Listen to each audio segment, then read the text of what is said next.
I did my case study project on 2 children. The first one was a boy. He was about 5 years old and he came to Allentown around the middle of January. He lives with his family and with his parents and his extended family, which consists of his aunt, his uncle, and 2 cousins. From what he told me, he shared a bedroom with his brother and 2 cousins. He didn't have any health issues, but he was very distractible, and he had moved many times. Allentown was his 7th school this school year. He ended up transferring to another school in Massachusetts, which is why I ended up having to choose the second case study student. He told me his favorite subjects were science, and he loved to play on the computer during centers and to do other activities. He told me that he learned best by doing activities and participating in hands-on things and groups. So his favorite activities were playing. He especially liked to play with his brother, and he liked to play hide and seek and tricks such as magic tricks. His favorite books and movies were Tarzan or anything monkey related, and his favorite school activities were painting his letters. His areas that he felt that he needed personal improvement were to become better at writing his numbers and to develop more of a numeracy skill. He said that the best areas that he felt were his strongest were in doing his work and playing at school.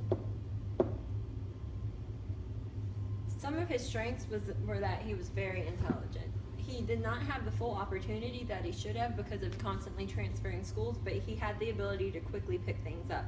He made a lot of progress in his time at Allentown because that was his longest stretch. He was also very positive. Anytime you ever saw this kid, he was smiling, he was happy, he was laughing. It was hard to get him down. He was very outgoing and talkative. He could make anyone talk to him, and he didn't really know a stranger, and he wanted to be friends with everyone. He was very willing to try and do the activities. He knew he was going to struggle with it, but he would at least try and give an effort. He wanted to make people happy, and he wanted to do good things.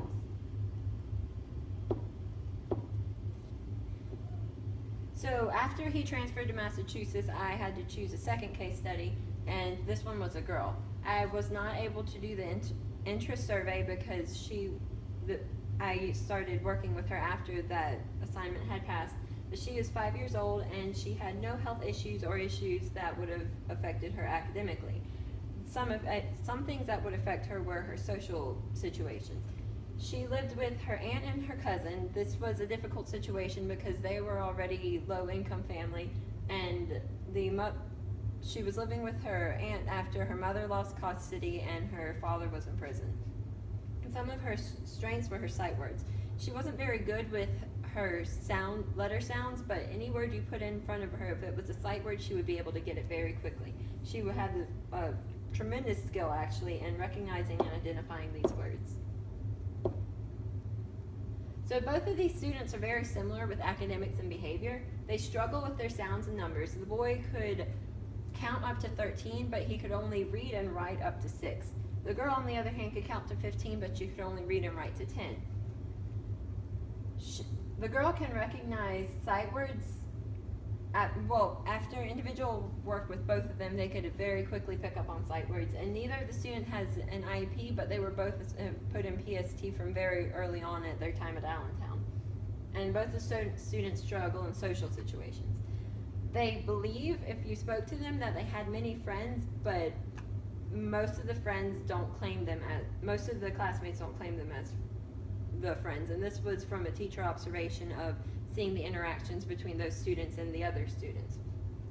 And also from the sociogram, the girl had very low results. When she was chosen once as the best friend, once as someone who they want to be friends with, and once as the smartest. She didn't get anybody to choose her as they like to play with her at PE.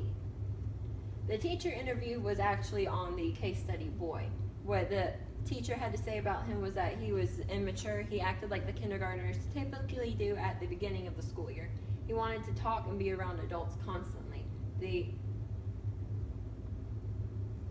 didn't really want to play with the other children as much. He just wanted to talk to the grown-ups. The best way to reach him was to do one-on-one type work with him.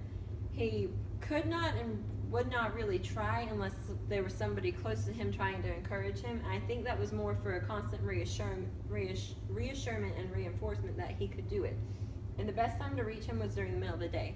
He often showed up to school late, so he wasn't there to get some of the early morning stuff, and he got tired by the end of the day, and it was hard to get him to concentrate. Some of the interventions we tried with the boy, I did handwriting sheets, and that was effective. The reason I did that was because he never really had gotten the chance to develop his handwriting, and he didn't know very many of his letters still. We also did letter activities to help him work on the sounds and forming them. We also practiced numbers, and all of these were effective for him. And with the girl, we practiced handwriting because she would mess up when she would, instead of writing, when she would write the word is, she wouldn't write IS, she would write SI. And so we would work on writing the numbers and the letters in order, spacing, capitalization, punctuation, and just general handwriting.